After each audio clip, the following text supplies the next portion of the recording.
IMPRI. Namaste and greetings. I, Reetlath, researcher at IMPRI, Impact and Policy Research Institute, Prabhav Evam Niti Anusandhan Sansthan Nai Delhi, extend my warmest welcome to you all to IMPRI Web Policy Talk. We are gathered today for a panel discussion on New India's economic transformation and interim budget, union budget 2024 to 2025. As a part of IMPRI, fourth annual series of thematic deliberations and analysis of interim budget 2024 to 2025. This discussion is organized by Center for the Study of Finance and Economics, IMPRI, Impact and Policy Research Institute, New Delhi, as a part of IMPRI Web Policy Talk series.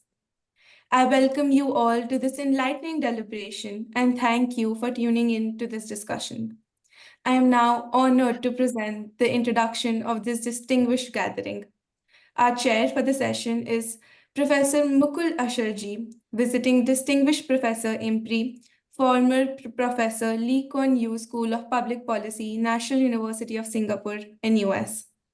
This program has an excellent panel of experts who will be sharing their expertise for the duration of this discussion, which includes Professor A. Amartya Reddy Ji, Joint Director, Policy Support Research, Indian Council of Agricultural Research, and Visiting Senior Fellow, IMPRI.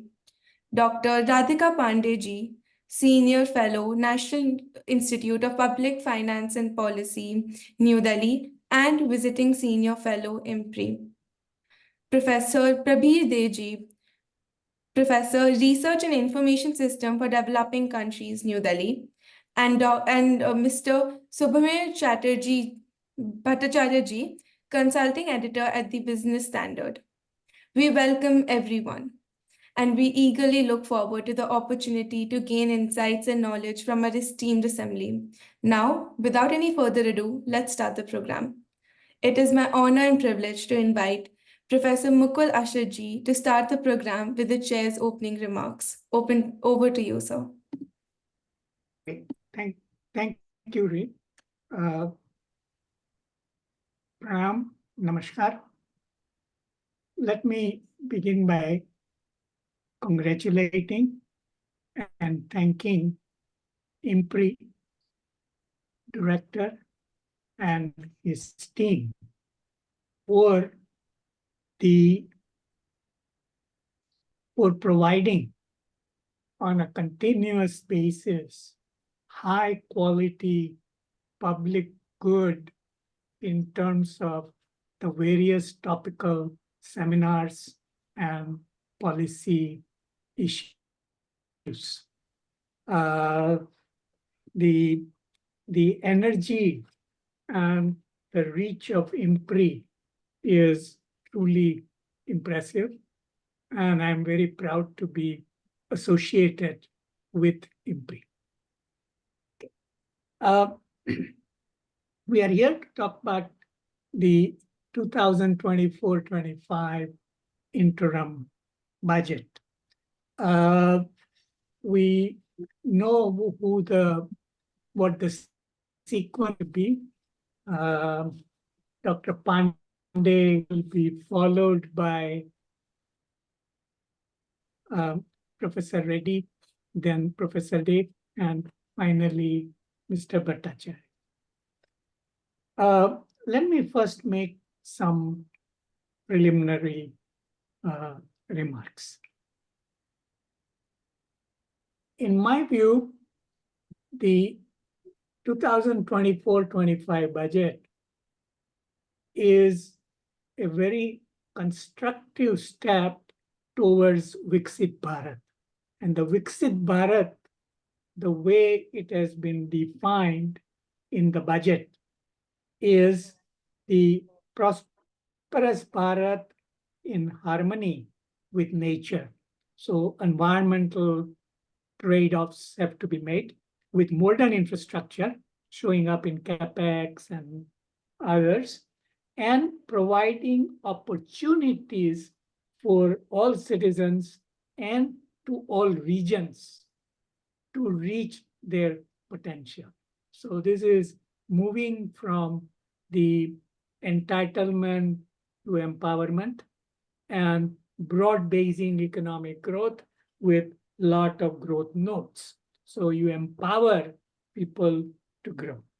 Now, the budget, while it is usually the focus of discussion, is uh, uh, should not be regarded as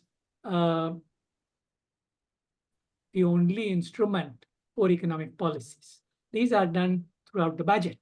And one of the more significant uh, example of outside the budget initiative or policy measure is the appointment of the 16th Finance Commission under the chairmanship of Professor Panagaria, the former vice chairman of Niti Aayog. And Finance Commission's 15th Finance Commission had a lot of impact on public finances, both of the center, the states, and urban and local bodies. And the 16th Finance Commission, the work is going to be watched very closely. The membership is very well chosen, and we can expect some positive outcomes from that. Now, what are the key characteristics that terms we can use to describe the budget? I would use one, prudent economic and fiscal management. In spite of the high capex expenditure, others, and this is essential in today's globalized economy is being weaponized. So any country, particularly rising India, that does not have prudent macro and fiscal policies will find itself challenged. The budget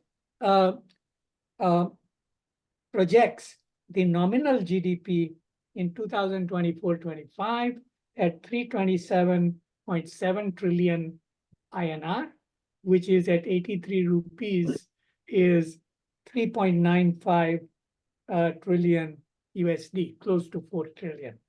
At using the 72 rules, take 72, divide by the growth rate, the nominal growth rate is 10.5.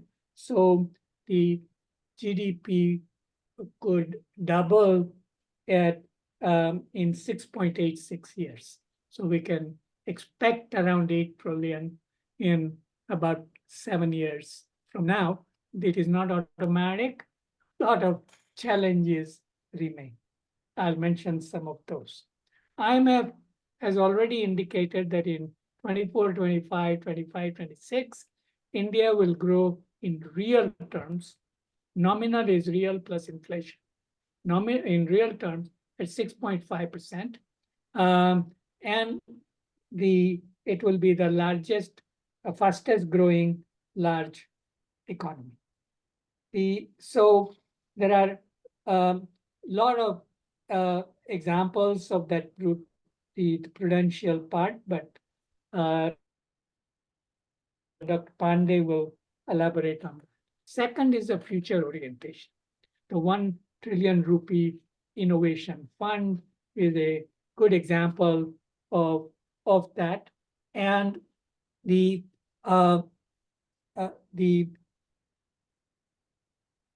third is the broad-based development initiative announcing household welfare. The rooftop solarization, the increasing Lakpati Didi goal from 20 to 30 million are examples of that. But the government points out there was no economic survey because it's an interim budget in an election year. Full budget will be in July. That's when economic survey will be presented. So what are the challenges? One, the potential disruptive impact of AI, artificial intelligence on livelihood. It is also risk globally. Then the ensuring that talent and appropriately skilled and healthy workforce is available in the face of collapsing global fertility, as well as India moving at different speeds towards below replacement rate fertility. Our fertility is already below replacement rate, but different states have different rates. Finally, there is also, we mentioned, global development could adversely affect us. And finally, changing mindset and developing appropriate national character of the people for growth. Just if you permit me one more minute. I had the privilege of being in South Korea, in Seoul, in 1977. I was doing some research on MNCs in Korea. And whole city was just one construction site. And it was the only country where the Ministry of Finance officials asked me and gave me an appointment to come at 8 p.m. They were working. And 8 p.m. they saw me and talked to me for an hour in a nice way. So it was very impressive.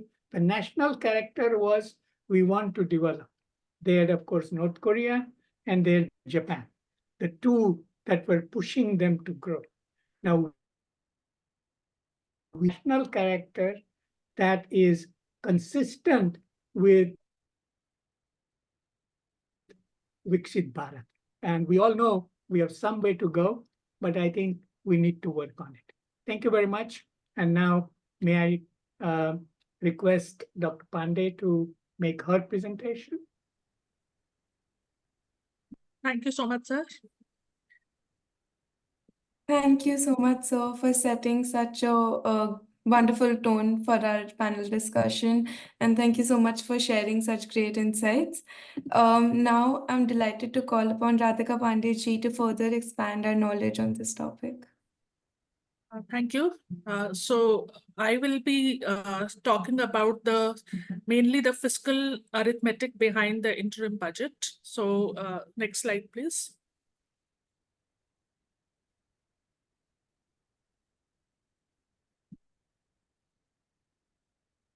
Next slide, please.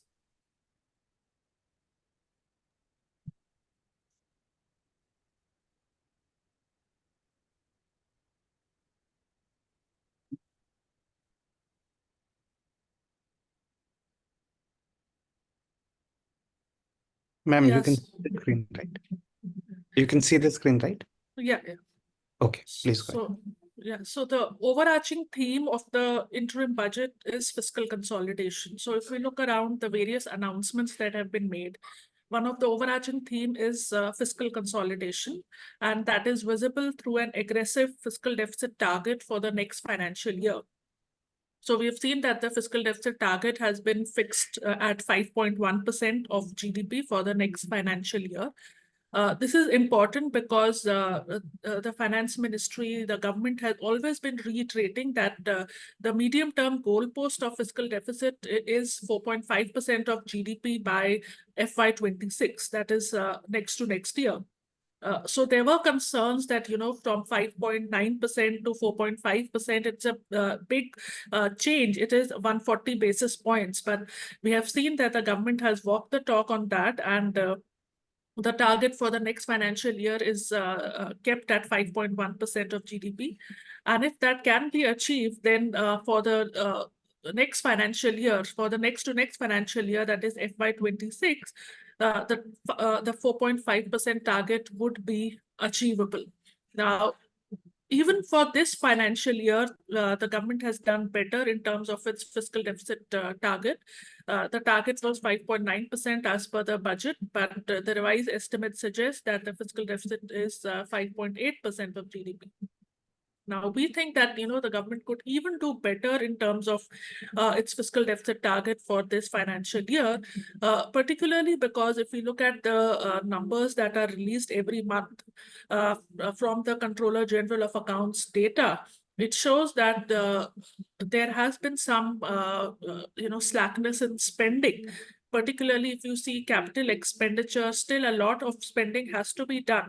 So we do think that there would be savings on spendings, and therefore fiscal deficit could be even lower than 5.8% of GDP for the current financial year. Now, why this is important? Why this is important to stick to fiscal consolidation roadmap? One is because our debt to GDP ratio continues to remain elevated. That is very amongst the peer economies, our debt to GDP ratio is quite high. And even if we look at the glide path of how it is expected to decline, we can see the IMF's World Economic Outlook glide path on debt to GDP ratio reduction. We see that it's going to fall very gradually. So, a way to make it fall steeply is to bring about a deeper reduction in fiscal deficits. So therefore, to that extent, this is a laudable move.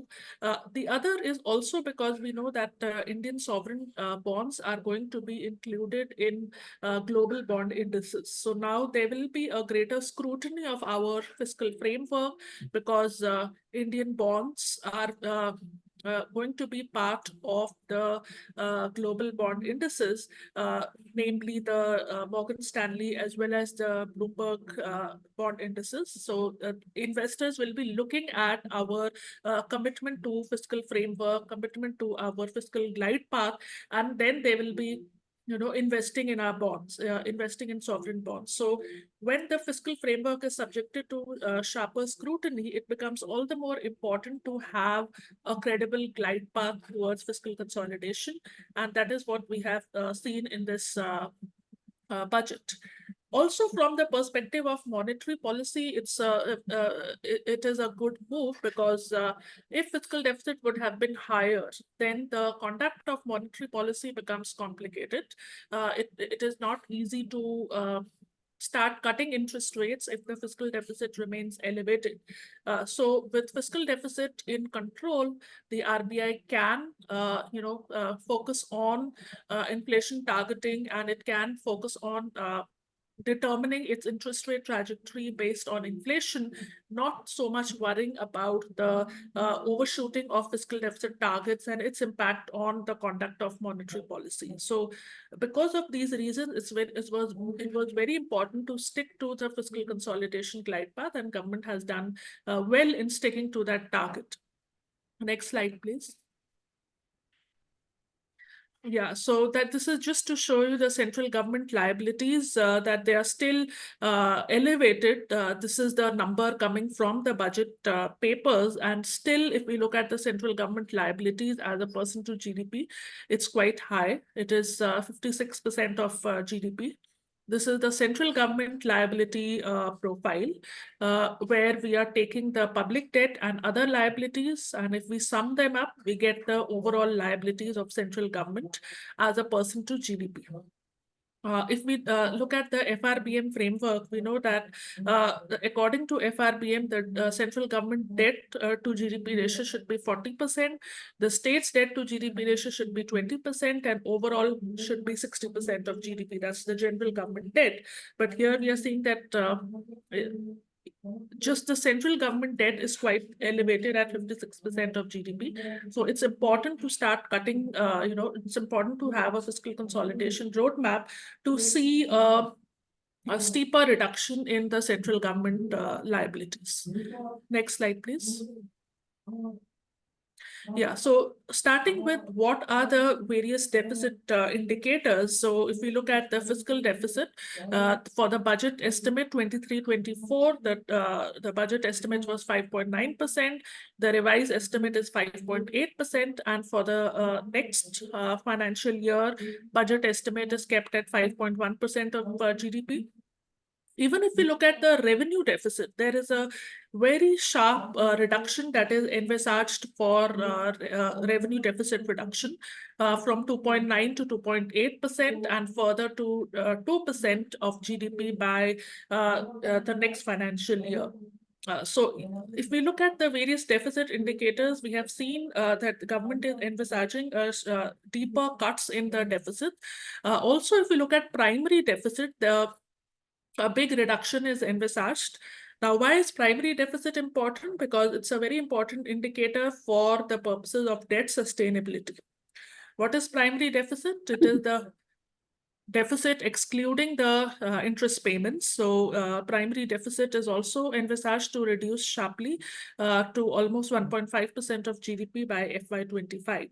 So bottom line here is that all the deficit indicators are projected to decline steeply from the RE of the current financial year to the BE of the next financial year. Next slide, please. So now let's look deeper into the expenditure part. What's happening to expenditure? Next slide, please. So one of the bigger, from the expenditure side, the key takeaway is that the thrust on capital expenditure continues.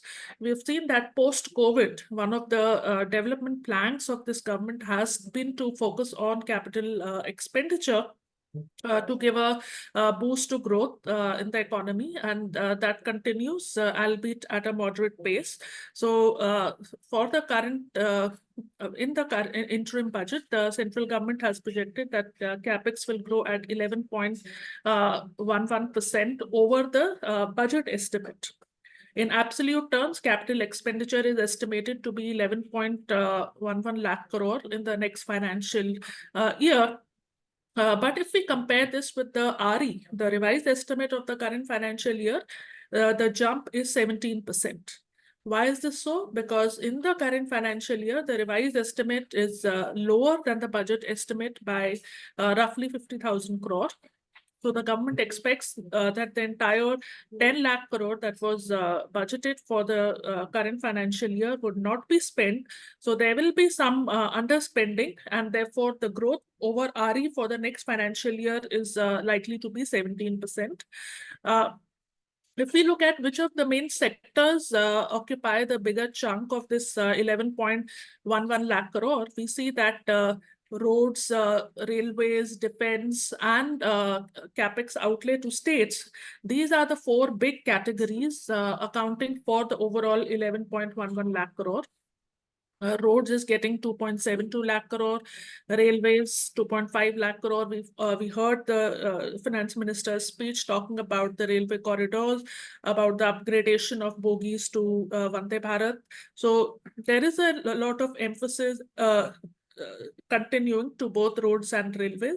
Defense also gets 1.82 lakh crore, and transfer to states, which has been one of the expenditure, a part of the expenditures for boosting states' capital expenditure, is retained at rupees 1.3 lakh crore. This was the same amount was for this financial year also, and for the next financial year also, the amount is 1.3 lakh crore.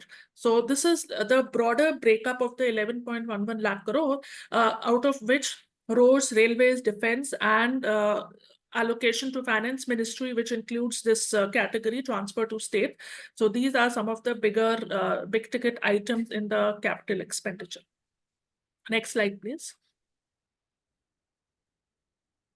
Yeah, so what is happening is there are two trends that are being seen simultaneously.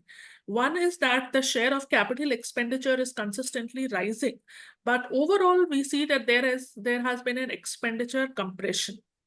In other words, the size of budget is shrinking in terms of, if we compare the total expenditure as a percent to GDP, the size has been shrinking, and it's going to fall even further in the FY25.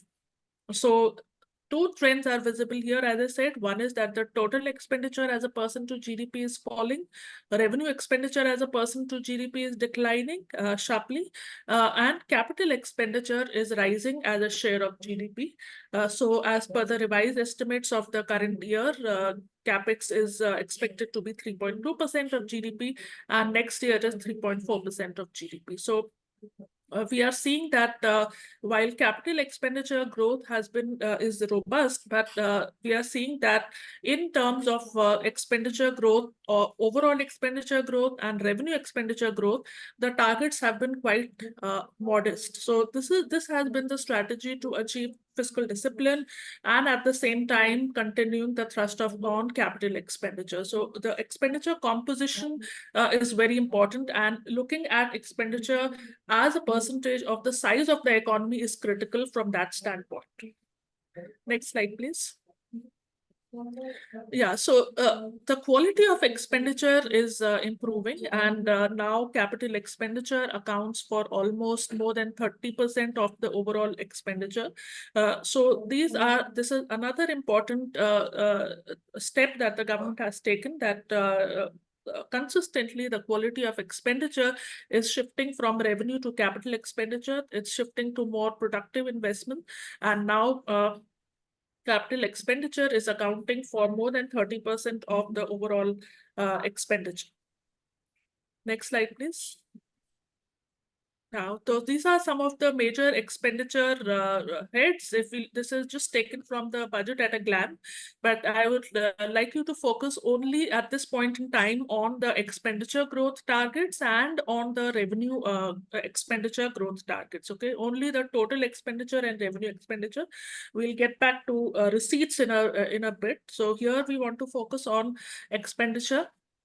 So if you see that expenditure growth last year was 7%, and this year expenditure growth has been kept at 6%. So there is the growth of expenditure has been kept quite modest. Revenue expenditure growth is also projected at very nominal. It's just 3.2% over the revised estimates of the current financial year. So whatever growth we are expecting in expenditure side, if we look at the budget papers, we see that growth is coming, double-digit growth is expected, more than 17%. If we look at the effective capital expenditure. So what is effective capital expenditure? It is the capital expenditure plus the grants and aids to states for creation of capital assets. If we add these two items, we are seeing that growth is expected to be more than 17% over the revised estimates of the current financial year. So total expenditure growth. May I request you to wind up quickly, please? Yeah, just 3 minutes more, sir. Next slide, please. Yeah, so this is just about subsidies, that what happened from the revenue expenditure side. The subsidies part is very important because last year we see that the government had to spend more on subsidies on all the three components of subsidy: fertilizer, fuel, as well as food subsidy. Because on food subsidy, the government increased the extended the free food grain scheme, so that resulted in higher allocation on food subsidy from BE to RE. Fertilizer also, petroleum also, because government announced the extension and increased the subsidy on gas cylinders under the Ujjwala scheme, and also extended it. So we saw a big jump in petroleum subsidy. There was almost a more than 10,000 crore increase in petroleum subsidy. So from BE to RE, there was an increase, but the next financial year, again, it's expected to gradually decline from more than 4 lakh crore to 3.81 lakh crore in next year. Next slide, please. Yeah, receipts. I'll just briefly touch upon that before finishing my slideshow. Yeah, so a big question that people are asking is that whether the revenue projections are realistic or not. So this table is showing in level terms the revenue receipts, and if we see that, what happened, there are two elements that we should look at here. What is happening from B to RE of the current financial year, and then from RE to B of the next financial year. So what we are seeing here is that some of the taxes, particularly direct taxes, did very well in the current financial year. And from the non-tax revenue side, we saw that the government achieved hefty dividends from Reserve Bank of India and public sector banks that resulted in bigger non-tax revenues. Next slide, please. So these are in growth terms. We are seeing that both income tax and corporation tax growth is projected at 13%. And we think that these are quite reasonable. These are quite conservative, because if we look at from April to December of the current year, we are seeing that, these taxes are growing at a robust pace. There was 18 to 20% growth in income and corporation taxes. So we feel that the tax estimates are quite reasonable. On the non-tax revenue, the government again feels that it's going to get the same amount of dividends from RBI. That is something that needs to be seen, because dividends from RBI are based on the RBI's own provisioning policy and so on. But particularly if we focus on tax revenues, we see that the assumptions are quite reasonable, and if they are not, the government, if there's no major shock, the government would be able to achieve these targets. Next slide, please. So increase in non-tax revenue, growth in receipts. Net tax revenue is targeted to increase by 11.9%. Non-tax revenue as a percent to GDP has been increasing. It's now more than 1%. Modest growth in revenue expenditure and expenditure compression. We talked about this earlier. Next slide.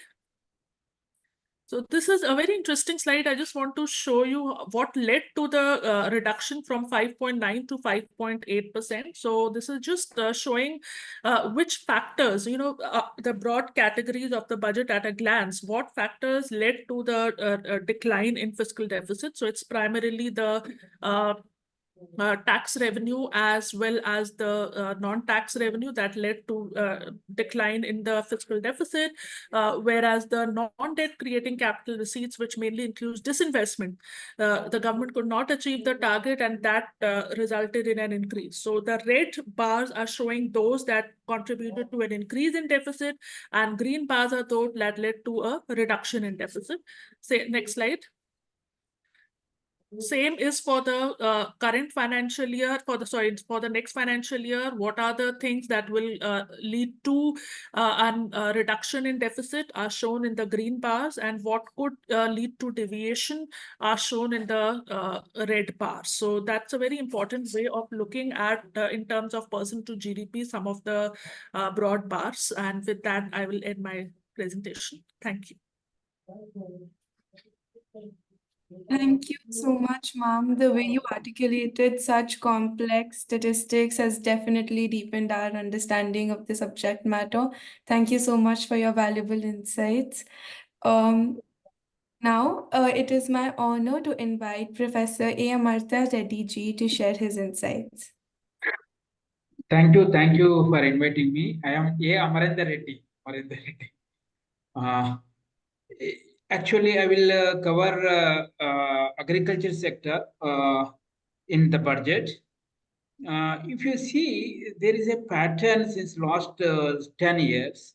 The pattern is earlier 20 years back, if we go to villages, if you go to agricultural office, mandal or block level agricultural office, most of the times you used to see the inputs distribution like small cycles or small farm implements, something like that, farm machineries, sprayers, dusters, all these things agricultural officer used to distribute to the farmers.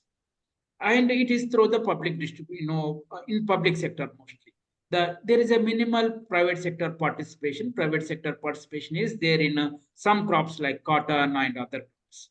But over the years, there is a significant shift towards DBT schemes. All because if any village, if you go to any village, there are some 30, 40 schemes are going actively running in the villages. These after these 30, 40 schemes, some are state government, some are central government, but all are moving towards DBT. So the role of district means block level agriculture officers are little bit reduced. They are mostly confining to the direct benefit transfer like PM Kisan, or in some other states like Andhra Pradesh or YSR YSR schemes, or Raitu Bima, Raitu Bandhu in Telangana, or even any other states, state government schemes also there, right? Direct benefit transfers, and central government scheme is anyway, it is there. So this backbone is again the technology. So DBT plus technology, Aadhaar based in bank linkages and all these things, land records, digitization of land records, they facilitated. Of course, they reduce that no leakages in the system. And simultaneously, private sectoring is coming up in a big way in most of the crops. But some crops, because private sector cannot go into all the crops, like for example, millets, pulses, oil seeds, or neglected areas, or dry lands, or rain-fed areas. These areas, these crops are not profitable to the private sector anyway. So these, so that means both government and public sector as well as the private sector concentrated on big commercial crops like paddy, wheat, and cotton for their agriculture sector. And recently, government of India is also emphasizing on the farmers organization, farmer producer organizations in different forms, companies or cooperatives, whatever it is. But farmer producer organizations also coming up in a big way. But it's very nascent stage. We cannot say that they are very much successful. Again, in the recent years, Government of India is emphasizing on cooperatives, rejuvenation of SHGs, self-help groups, women self-help groups. There is a lot of activities going on in the women self-help groups. And a lot of rejuvenation is especially Maharashtra, some southern states, women self-help groups, there are marketing, they are exporting to different countries, they're producing very, very good products. So that is all these things are going on. One, the vibrant DBT and private sector plus cooperatives and technology, especially we are shifting from the traditional urea and NPK and nano technologies, nano urea, and this budget nano DAP, because they are more efficient. They can they can increase efficiency by 30-40%, sometimes even 200% also. Uh, these are all the some background. As on top of it, we are already having the credit, agricultural credit, big ticket, government scheme like PM Kisan, Prime Minister Fasal Bima Yojana. Fasal Bima Yojana, because we have X. So what is the positives and negatives of this type of DBT plus private cooperative sector is DBT is working very well in some patches, very well in distributing benefits to the farmers and users. They are using very well, definitely. But for example, technologies are embedded in inputs like farm machinery, dusters, sprayers. Farmers need to have the technology background, technology knowledge, along with the dusters, and so many times farmers are not able to purchase or procure or hire this type of equipments in the recent years. That's why the crop diversification is slowed down. Mostly farmers are cultivating paddy or wheat, or where the public dominance is there, public sector is dominant, and they require very little knowledge. But knowledge intensive crops like some chilies or some other commercial crops, high value crops, but even pulses and all, they are highly knowledge intensive. So that farmers are moving towards paddy and wheat rather than these knowledge intensive crops. That is one. Again, in the recent years, APMCs historically they are highly politicized institutions, and their efficiency is reduced significantly over the years. And recently, this electronic national agricultural markets, one nation, one market, uh, that is expanding significantly. Most of the commodities, most of the states are adopting this scheme very well. Mm, This is in a federal structure and it's going very well. And also, as we have mentioned already, in the technology front, the climate smart agriculture, like green solar power, wind power, even bioenergy, bioconstruction, this type of emphasis is taken in this budget. It's lot of emphasis on given in biomass, bioenergy, and solar energy, like rooftop, this type of things. And probably we have to wait and see what will be the results in the future, because these technologies are not standardized. Standard operating procedures are not yet developed. These are all in an experimental stage. Even ICR, Indian Council of Agriculture Research, they are not having. And another thing is that budget is somewhat very less on all these schemes, maybe 200 crores, 300 crores, 500 crores. Probably, I think how we can go about is we have to see. This year, what we have found again, this market intervention scheme. Market intervention, the procurement of, it is not paddy and wheat procurement, market intervention of pulses and oilseeds, that they have not given budget. Another thing is that distribution of pulses, they have not given uh, approach, no budget. So that way, probably crop diversification has given some little emphasis when compared to the requirement. However, the government of India mentioned it, oil seeds promotion, and also dairy promotion, and fisheries promotion through food processing industry. So these are all some positives and negatives are there in this budget. Mm, this the again one another important thing is that historically in the agriculture sector the private investment is not coming up. That's why government thought that we have to introduce this new form laws through liberalization of the markets, private entry of private sector, direct marketing by the farmers, and all these things. So anyway, those acts are repealed. But this with the electronic national agriculture markets, even with the startups, government of India enhanced the accelerated agricultural accelerated fund for pushing up the startups, and also via MSME, priority for MSME, and also this uh, viability gap funding, for R&D. Those type of things maybe push for this new taking up of new technologies, innovative technologies, even climate smart technologies like bioenergy, bioconstruction, or solar and wind energy. So these are all there.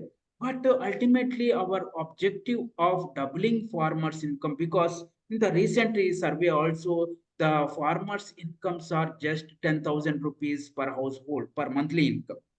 So how we can increase incomes? That is the main priority of the government. Government put a long-term goal of doubling farmers' income in 5 years.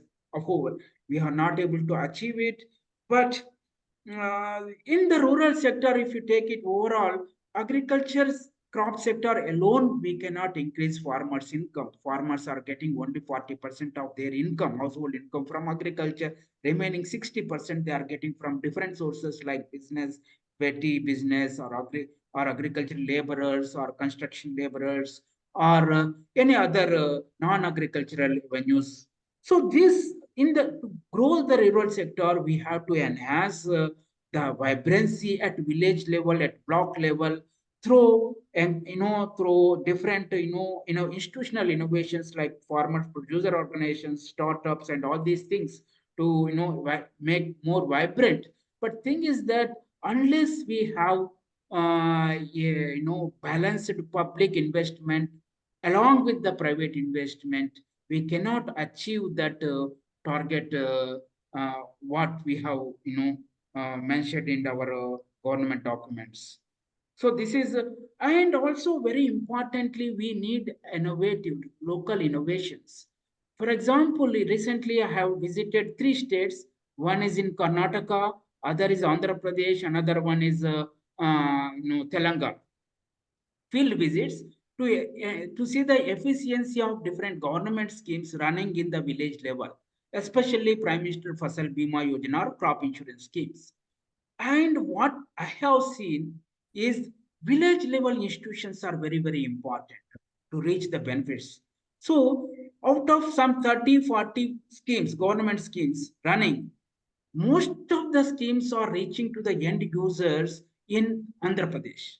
Same schemes, but reach and use of these schemes by the poorest of the poor sections are much higher in Andhra Pradesh. The single reason is that they have constructed an innovative approach like village secretariat, and Raitu Bharosa Kendras, wherein in each village, every farmer is enrolled in the electronic cropping system, which crop they have used, what is the land area, and all these things. So as soon as crop loss is reported in that particular village, and every farmer in that particular village will be paid claims without any delay.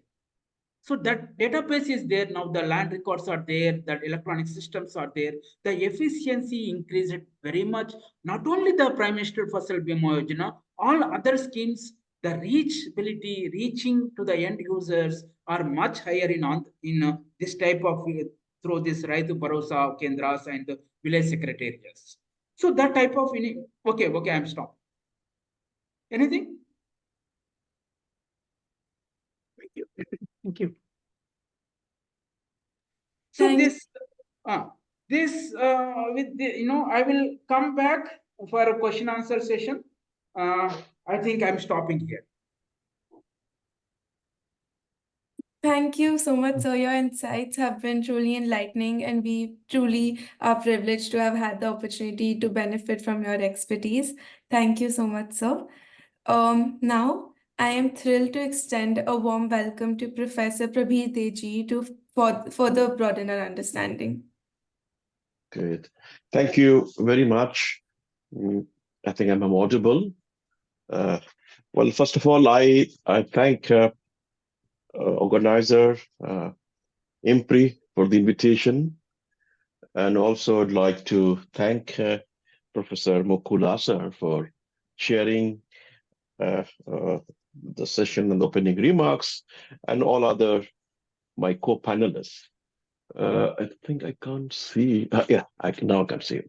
But now, see, I mean, what I'm going to do for the next 8 minutes, that's the time allotted.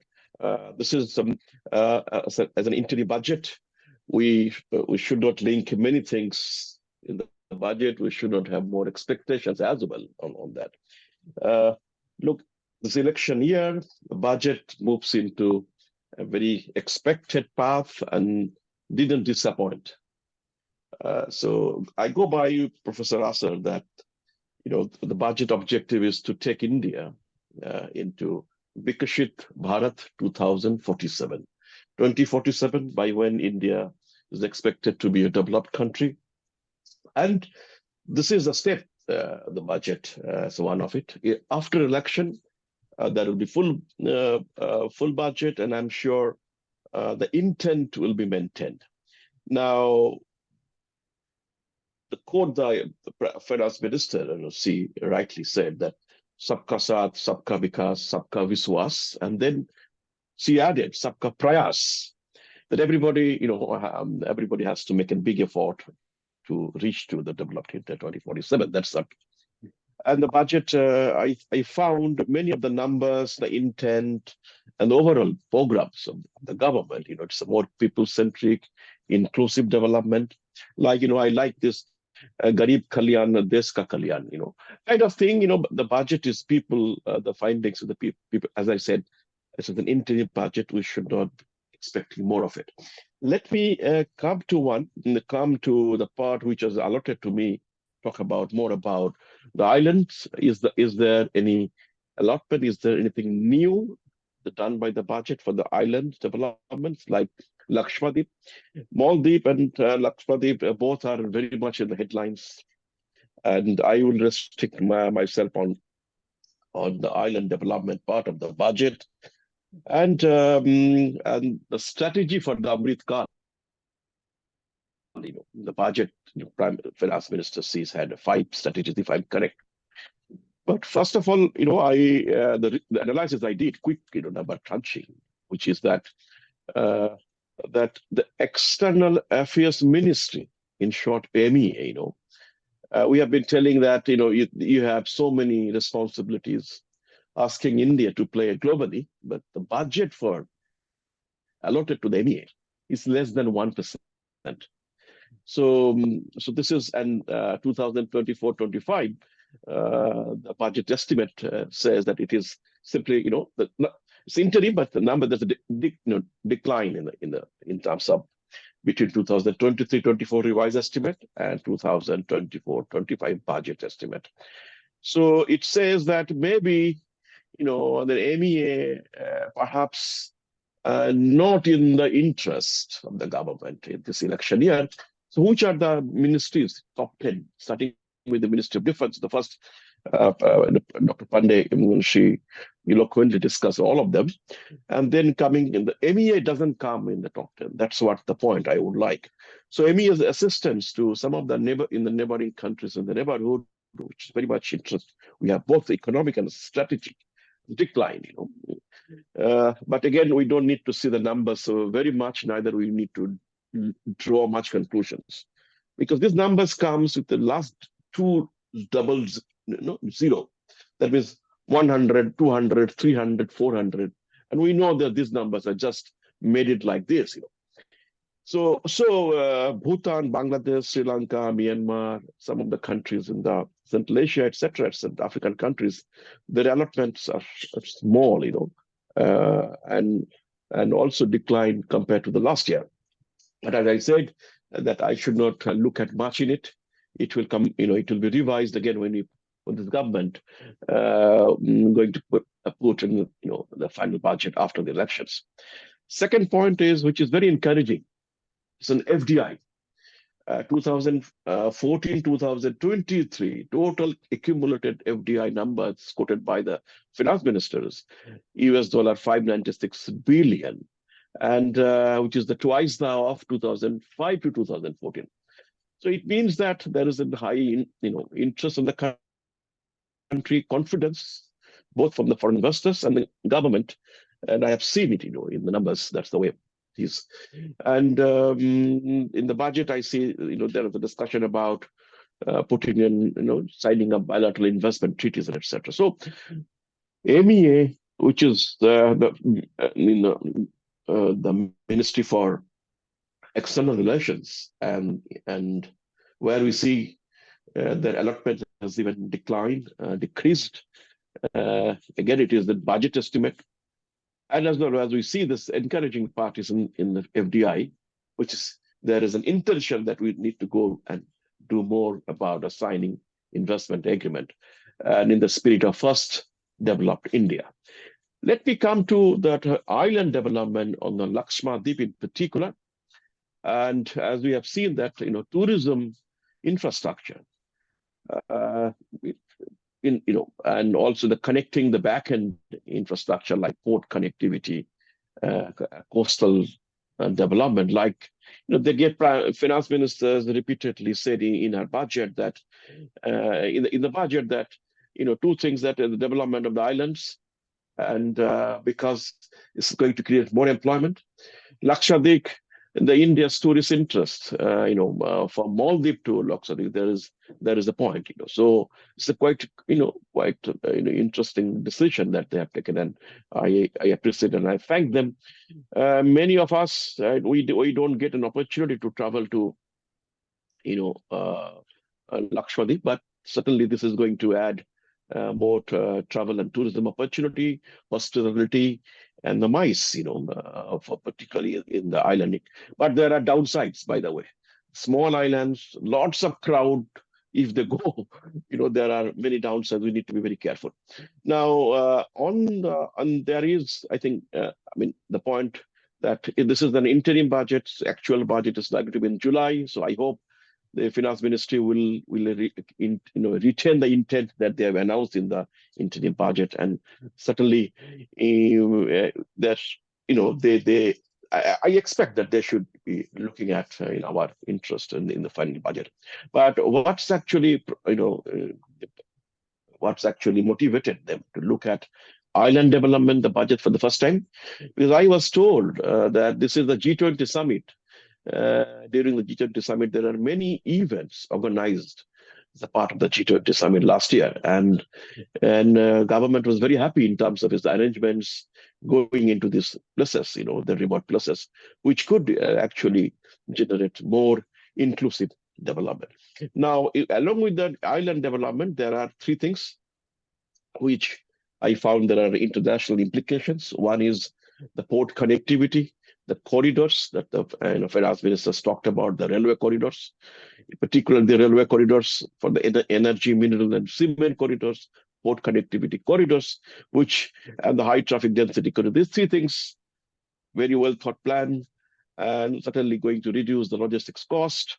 It's a part of the PM Gati Shakti multimodal connectivity programs.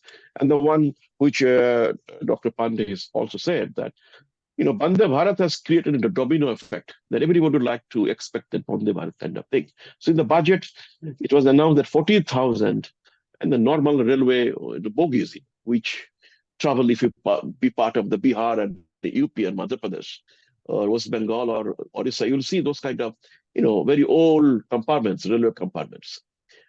This time I found that there's an honest attempt to convert those railway compartments. Those who travel, ordinary people like me, ordinary people like a farmer, they travel in those compartments. So those are going to be elevated to Vande Bharat standards. So these are quite interesting announcements, like the schemes in the aviation sector. I found new aircraft for airlines and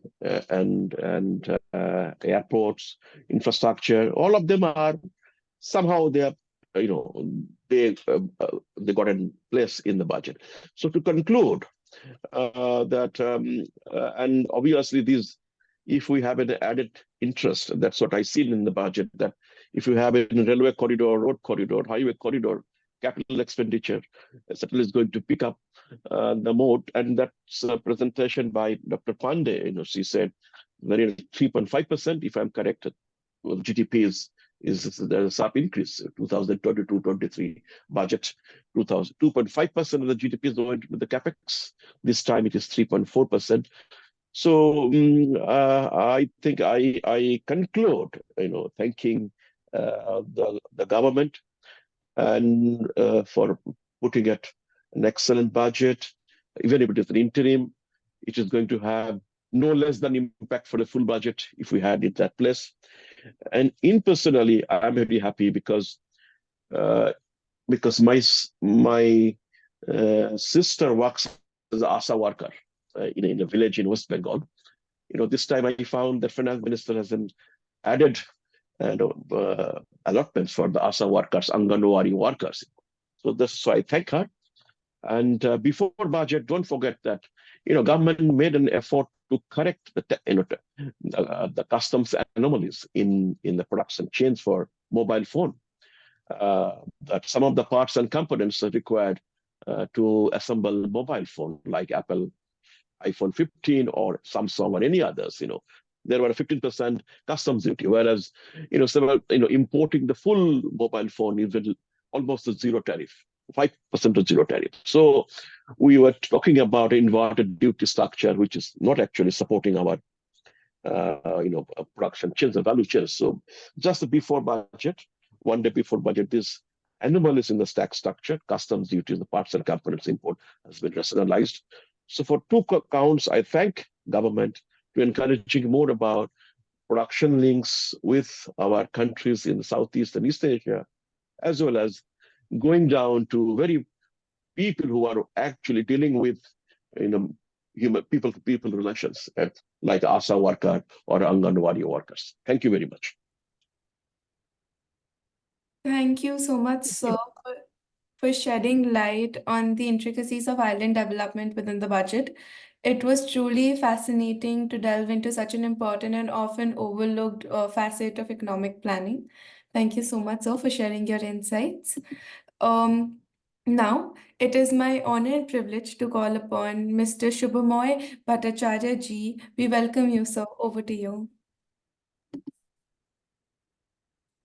Thank you very much, Arjun, and thank you, Professor Asher, and thank you, Prabir, and thank you, Professor Radhika Pandey and Dr. Professor Reddy. You know, it's been a delight to listen this evening and just sort of refresh lots of my thoughts. It's been, in fact, last year also. I remember when we were talking. I remember discussing that, you know, the budgets is best understood when it's given a bit of a time to sort of show, read up. It's not something that you can do immediately.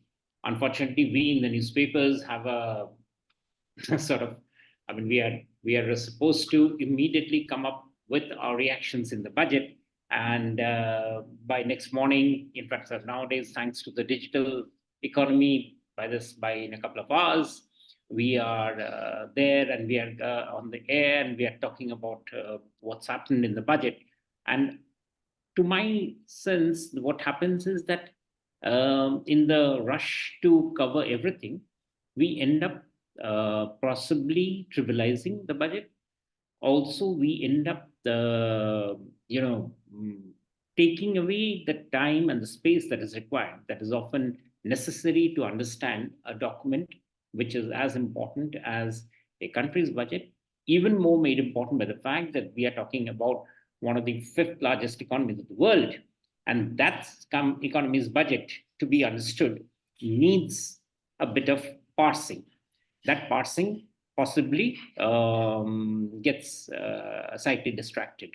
This is important to point out because often budget commentaries that come along usually get dominated by the first impressions on the very first day. Having tracked budgets over several decades, I can tell you what happens is that the first impressions that come through on the first day tends to be the dominant narrative. And this is something that, despite efforts later on, tends to be the overall understanding. So when there is a discussion with the finance ministry, there's a discussion in the parliament, there's a discussion in various forums, including a very significant forum that happens every year, which is the 5 institutes meeting. This 5 institutes meeting typically happens about the first Saturday, usually after the budget. I'm sure you would have heard about it, but if you haven't, let me just tell you. This is the 5, the CPR, the IMPRI, the NIPFP, Professor Pandey is part of it, and IDF and NCR, who come together to sort of examine the budget. There is often, despite the fact that it's a very significant meeting where probably India's largest, I would say, at any stage, a group of economists come together to discuss the budget.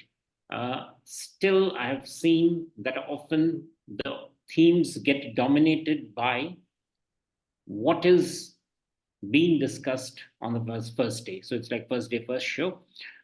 This is something that we would need to be a bit careful about, because the India government budget is now becoming a very significant document that needs to be understood in its entirety. I'll tell you why. This time, for instance, in the run-up to the budget, and I'm talking about, and why I'm saying this is because a budget, after all, is a political document. It is not just a statement of the economy's facts and figures. This is it is the document written by the party in power about what it wants to do in the year ahead. It is not meant to be a document which is simply stating the expenditure and income for the year ahead. If that was so that it could have been just been tabled in the parliament without any need for discussion. The very fact that the prime minister, that the finance minister comes on record and does a speech is because it is a political document. Remember, the budget speech is not technically a part of the budget. In other words, the Constitution of India, the relevant provision of the Constitution, does not say anything about a budget speech. It says that the budget will be a statement of the expenditure and of the government of India and the income that the government of India wants to raise from the parliament. The budget speech is, however, regarded as the statement, as the most significant entity there because it is a political document. Finance ministers recognize it, the parties in power recognize it, that this is a document where the party in power lays out its priorities. And as I said, the politicalness of that power, of that speech, the politicalness of what is said immediately thereafter by the commentators often therefore takes an inordinate space in the minds, in the discussions and understanding of the budget. So therefore, this is something that we need to understand. At this context, let me also point out, there is no provision in the Constitution which says that there will be an interim budget. The word interim budget doesn't appear in the Constitution.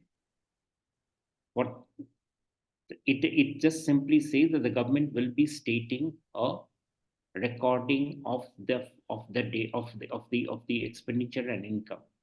So the interim budget, because typically what happens is in a 5-year period, the government has 5 budgets to present before the parliament, and the 5 budget gets over. The interim budget is the additionality which the government brings in to record it as a political statement. This is something that needs to be understood. This is what gives the budget speech its salience. And this is where commentaries, which I talked about by the commentators on the day of the budget, becomes very significant because it actually makes for the understanding or how the budget is interpreted.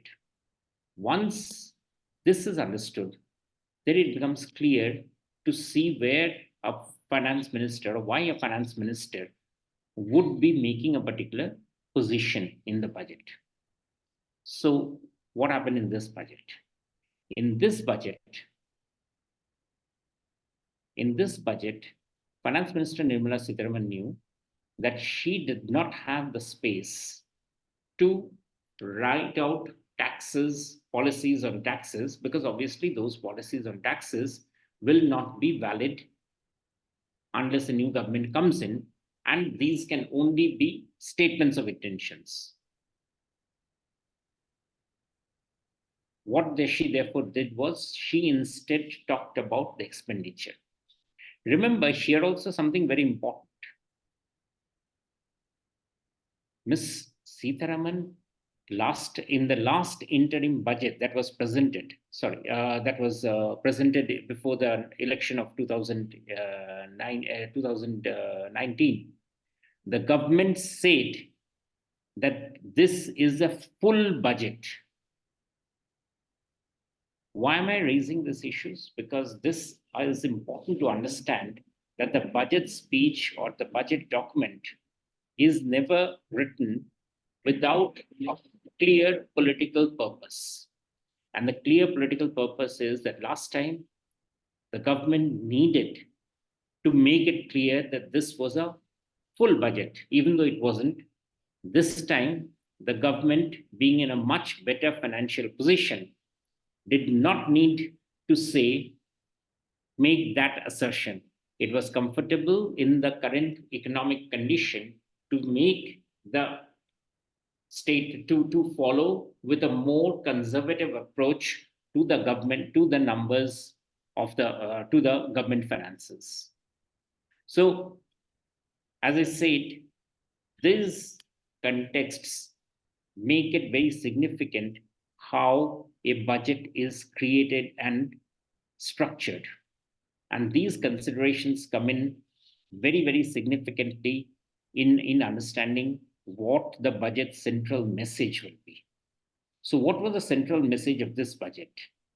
Just as last time, the central message of the budget was that this is a government that is working, there's lots of plans that it has, it laid out a series of measures that it seeks to do once it is back in power. This time, the government wanted to make out just one number. What was that number?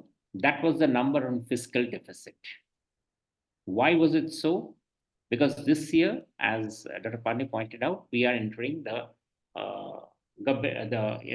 global bonds market. International investment in the Indian economy would be very significant on what amount of stability the government can show in terms of management of its finances. Among the four macro numbers, inflation, current account deficit, the current account deficit, the macroeconomy, and the interest rate, the fiscal deficit and the interest rate, it is only the fiscal deficit in India which is considered the Achilles heel. This has been holding up its rating. This is the one which the government has been rating continuously as something that it is working hard on. And therefore, Ms. Sitharaman was not going to leave any option, any chance not to flag that particular thing. Which is why she said that the fiscal deficit was being improved upon in this current year. And she also went out to say that next year it will be 5.1%. And also, for good measure, she said that we are sticking to the fiscal management plans to make it to come closer to 4.5% by the year 25-26. This set of numbers for her was the most significant number. And once having said that, the reason I'm saying it is because this number was actually the number which was penciled in before the other income and expenditure numbers were penciled in. So, for instance, there is a discussion about whether the capex at the peculiar number of 11 lakh crore, 11.1111, that number was simply something which was part of I would say, estimate that has been created based on what the fiscal deficit should be.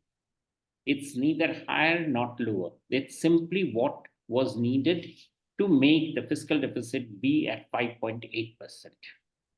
In other words, instead of the income and expenditure being framed, being calculated, and then from that, the derivative, the fiscal deficit coming along, it was the reverse. And this was necessary because this was an interim budget where the government had to show to the world that this is where we stand. It's a very significant piece of, as I said, mixture of political and economic statements, but it comes along because this is what was the intention. And that is why you find that that is the most that once that number is taken out, the rest of the budget is frankly just a statement of intentions of what the government would be doing. Those intentions, as some of you did point out, would be working depending on how the government looks at its performance in the election, and would be further be going along to it. For instance, as Dr. Mukul would know, there's been a lot of discussion about the new pension system. But this budget, if it had been interested, they would have pointed out that this pension system, that the government stands firm on the new pension system. But this is an election time. While the government is definitely firm on the election system, it doesn't want to say something which is definitely not something that you would want to raise as an issue in an election. Of course, the initial trends and others do show that possibly this government is going to come back. But even then, a smart government will not like to say that we are going out on a limb on the new pension system, that this is the system that we shall be swearing by. There's a time and a space for announcing those things sometimes later, but not now. So this is what the structure of the budget is. And from this budget, I would take on one more data point, which is that this budget has created another number, or rather the space for another number, which is possibly of more significance and salience to the economy, at least to the lower income group. And what is that? It is the RBI interest rates, what the RBI sets as the repo rate. RBI meeting will be happening very soon.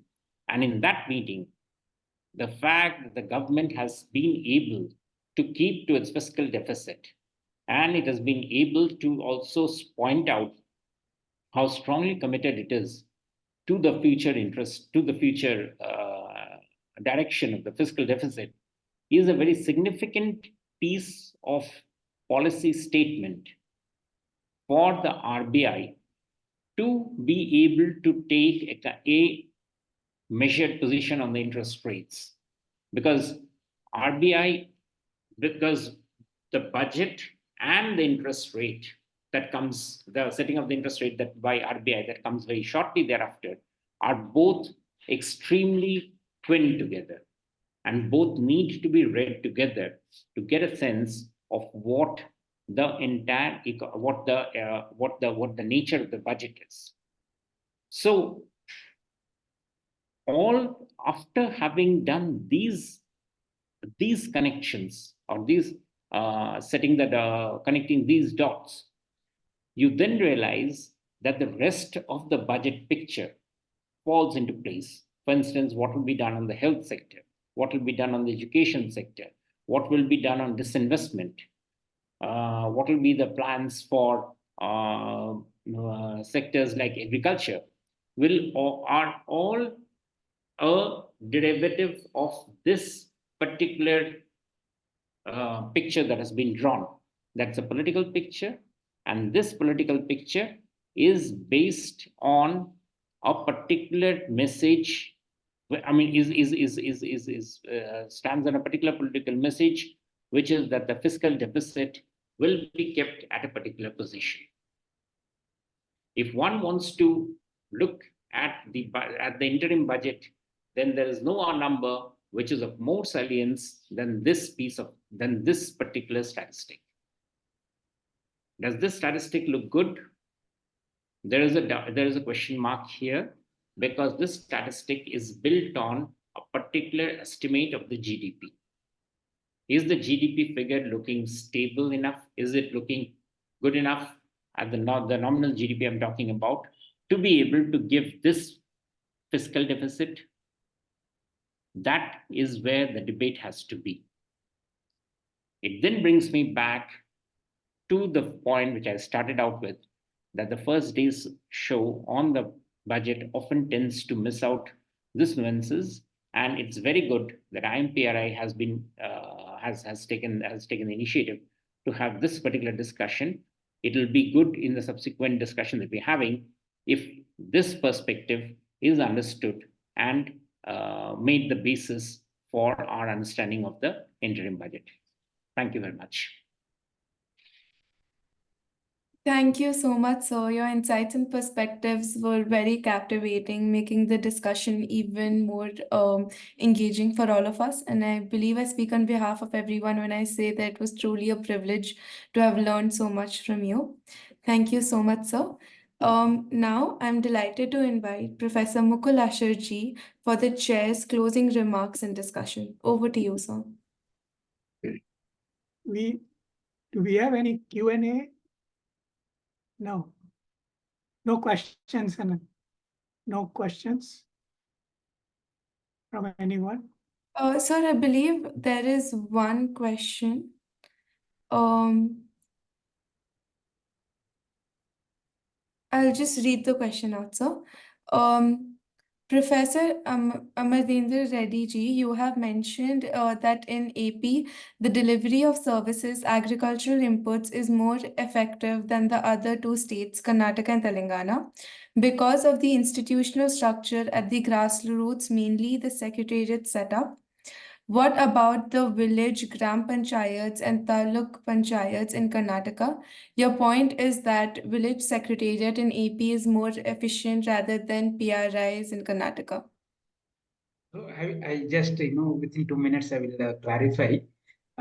In Andhra Pradesh, there is each village is having village secretariats and also Raitu Bharosa Kendra side by side, adjacent. And another, each village secretariat are having some village volunteers, wherein for each 50 households, one volunteer will be there. 50 households, one volunteer, and he will list out the household details, and he will compare which are the schemes they are eligible for, and there is most of the schemes there is a door delivery. For example, even pension, even 31st of that previous month they are getting pension, every old age pension or disability pension, everything. So that is the structure they built in at village level. Into Karnataka, even other states also, somehow the local governance systems are not that perfect. Maybe, of course, in the side, in Andhra Pradesh, there is a suppression of democratic forces at grassroots level with this, village secretariat is in place with, lot of officers and all. But as on today, it's working very well for the end user. Every eligible household, they are getting all the benefits. In case of Karnataka, we saw, I think, most of the schemes really they have not gone to the end users. There is some political, for example, Prime Minister Fasal Bima Yojana. I saw some 10 villages, there is a crop damage, but in particular 1 or 2 villages, wherever the political activity is there, in those villages, some proactive political leaders, they, with their proactiveness, they benefited their own village people. Otherwise, the benefits are not reaching to the most of the lost farmers. So that is my take. Thank you, sir. Thank you. Are there any other questions? No, sir. No. May I suggest that the 2 minutes, if each of the speaker want to make some final points, and then I'll follow up with 2-3 minutes myself. Okay, so let's start in the reverse order. Whoever spoke last, we go that way this time. So, Mr. Bhattacharya, yeah. Any quick? I mean, I think I'm fine. I think I'm fine. I was just saying that this budget was very limited in terms of what it wanted to say, and it had a very clear point that it wanted to say.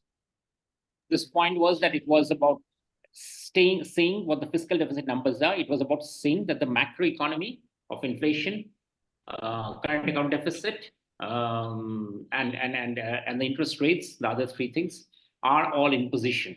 And that was the central message of this budget, which has been taken on board by the global investors also. And that is what you'll be seeing in the subsequent months. Thank you. Thank you. Okay. Professor Day. Yeah, thank you, sir. I have nothing to add, but just a way to a conclusion in 2 minutes. I thank the finance minister, the government, for presenting an excellent, I use the word just simply, excellent budget. Even though it's interim, it's going to have no less impact than a full budget.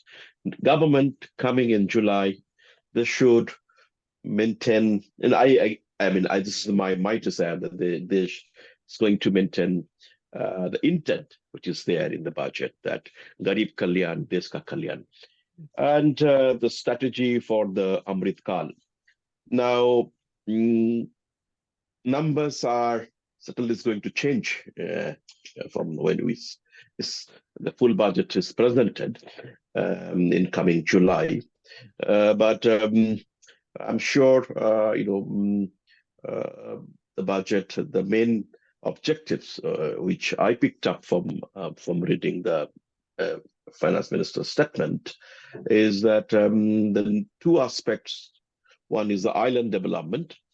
This is very new, and connecting with the island development, port, the railway corridors, elevating the railway compartments, ordinary compartments, so the ordinary people like me and others that travel, getting elevated to a Bande Bharat type.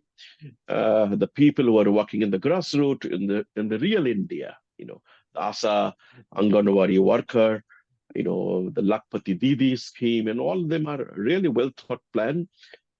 I expect they continue in the full budget when it's presented. Last but not the least, the budget and the measures for the governments to function with a certain objective. But if you look at Professor Asari, the last time in the union budget, you also had this similar discussion in the Zoom. I said something, and I stick to it, and I continue to tell it. Even though it has no strong connection, but very thin relation between the budget and the way we look at our Indian, the state level. Every states, they are having their own plans and programs. If the states are aligned with the governments running in the center, we call them a double engine government. They're doing well. But Professor Asar, you are an eminent scholar, eminent professor. If you look at from Delhi towards the south, and if you put a straight line, you will find states like Delhi, Gujarat, Maharashtra, Tamil Nadu. They are the super, super rich states. And on the other hand, your left side, the states in Bihar, Uttar Pradesh, some part of the Uttar Pradesh, which are not adjacent to Delhi, some part of the real Uttar Pradesh, Uttarakhand, Himachal, Jammu and Kashmir, West Bengal, northeastern states, Orissa, they are falling behind. Far gap between them certainly is not going to be managed or mitigated by the budget, be it the interim and full, but this is the real challenge, whomsoever come in the government, after the elections, to narrow the gap between the richer states and between the laggard states. If we don't do, with the serious measures, be it a finance commission and other things, people living in the real India, they will have very less interest on the discussion on the union budget. And then what we will be doing, we will be restricting, think tanks and the people living in Delhi and the journalists and media more and more interest in the budget. So we see, kind of things, which is again my views. So thank you very much to you and IMPRI for picking up very interesting points, a very interesting subject to discuss post-budget. Thank you very much, sir.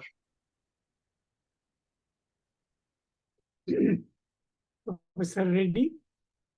Yes, actually that, Subhav, Bhattacharya ji, what he mentioned is fiscal consolidation is the primary, focus of this budget.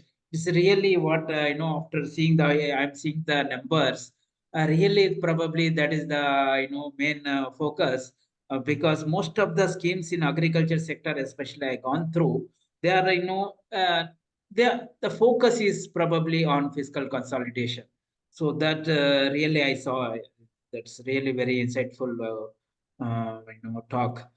Again, the intent of the budget in agriculture sector, especially the promoting the new technologies like nanotechnology, nano urea, DAP, or even climate friendly technologies, keeping the global commitments like solar and wind energy, and also promoting some innovative ecosystem like startups, drones, this type of things. Another thing is that women self-help groups now, almost in India, almost every two villages one women self-help group is there. So that is probably that is the future growth engines for the villages. They have, I know they are giving a lot of emphasis on women self-help groups and cooperatives. Another thing is that demand-driven or market-driven growth within the agriculture sector, like high-value crops, fruits and vegetables, dairy, fisheries, where the demand growth is much higher and export opportunity is also much higher.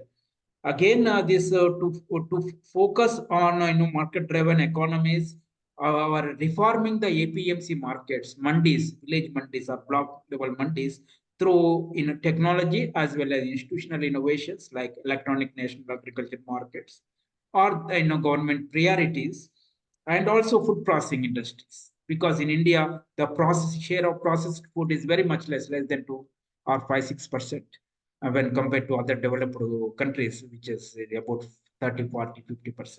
So that is the priority of government of India in agriculture sector. Thank you. Thank you very much. Thank you. Dr. Pandey? Yes, so I think the overarching theme, as we all are agreeing to, is the fact that fiscal consolidation is the main focus of the budget. The other thing is boosting capital expenditure on the premise that private investment is picking up, and therefore the rate of increase of capital expenditure is not that high as last year. Now, that is what is to be seen in the course of the year. What happens to the state of private investment? Does private investment picks up? Because the budgetary recommendations need to be seen in the context of the overall economy, as well as amidst the global challenges. So one is whether private investment picks up in a sustained manner, so that the need for government capex to continue to pump prime the economy recedes. That is number one. And second, what happens to consumption? Because there were these expectations that something could be done for boosting consumption, given that the recent GDP numbers showed that consumption is growing at a very anemic pace, just 4.4% growth that we saw as per the advanced estimates. So consumption and private investment are the two challenges that the economy is facing amid given that it's a fast-growing economy, but these are the two challenges. So that needs to be seen how we see. But overall, if we see the budget is quite strong on fiscal consolidation, and that is in a way it is good. It is pro-poor, because if fiscal deficit is high, then what happens is that our interest payments will rise, and interest payment as a share of overall revenue receipts will increase. So the scope for other productive investments or capital investment gets squeezed out. So to that extent, it is good. We need to see if there are some global headwinds or shocks, then maybe the allocation towards subsidy could have to be increased, and therefore fiscal consolidation may take a back seat. And overall, ultimately, we have to adhere to the FRBM target of 3% of GDP as a fiscal deficit. So that is something that needs to be seen, that once the white paper comes out, which the finance minister spoke about, what is the long-term strategy towards achieving the FRBM target of 3% of GDP and the debt to GDP ratio of 60%? Thank you.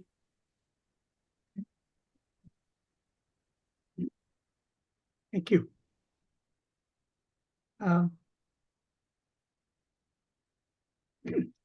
Okay. Since it is past 10 o'clock and we need to wind up, I will make 3 very quick points. The first point is that while budget time, interim or otherwise, focuses our mind on fiscal, economic policies, these are throughout, and one should not wait until budget time. We have to analyze them simultaneously with what's happening throughout the year.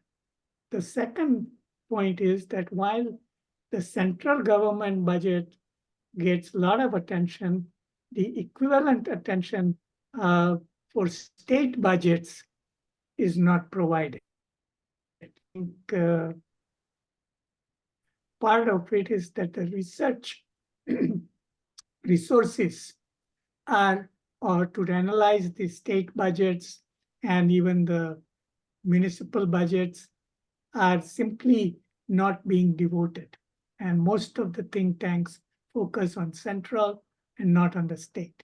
And that needs to be addressed as we go along. I hope the Finance Commission, 16th Finance Commission, will help in giving greater importance to state and rural and urban bodies. The third is that we need to recognize that this government, this finance minister, deserves high level of commendation for making the budget figures more credible, bringing a lot of out of budget items back into the budget, making them transparent and realistic. And a point was raised about how realistic is the nominal GDP estimate. One indirect indicator is that the IMF has just said that they are projecting real GDP growth of 6.5% for 24-25 and 25-26 for India. So if you add around 4% or so the inflation rate, then the nominal GDP increase of 5% is actually very conservative and very believable, at least to me. Thank you. And thank you all for such a rich discussion and participation. Thank you, IMPRI again. Pranam. Thank you very much. Thank you, sir. Thank you. Thank you all. Thank you. Thank you very much. As we come to an end of today's discussion, I, Reetlath, researcher at IMPRI, Impact and Policy Research Institute, would like to propose the formal vote of thanks. On behalf of IMPRI Center for the Study of Finance and Economics, I would like to thank you all for attending today's deliberation, a panel discussion on New India's economic transformation and interim budget, Union Budget 2024 to 2025. We are grateful to our chair for the session, Professor Mukul Asherji, and our esteemed panelists, Professor Amarendra Reddy ji, Dr. Radhika Pandey ji, Professor Prabir De ji, and Mr. Sumoy Bhattacharya ji. for taking out their valuable time and giving us an opportunity to learn from this online panel discussion. We thank all our participants who have actively participated in today's deliberation, and we are grateful if you're watching us later on our YouTube channel or listening to us on our various podcasts or reading our publications. You may also find more thematic events and book discussions under IMPRI Web Policy Talk series. We hope you continue to join in to our future IMPRI Web Policy Talk and Web Policy Learning. Wishing you a very good evening. Thank you, everyone. Good night, everyone. Good night. Night, everyone. Thank you. Thanks and all the best.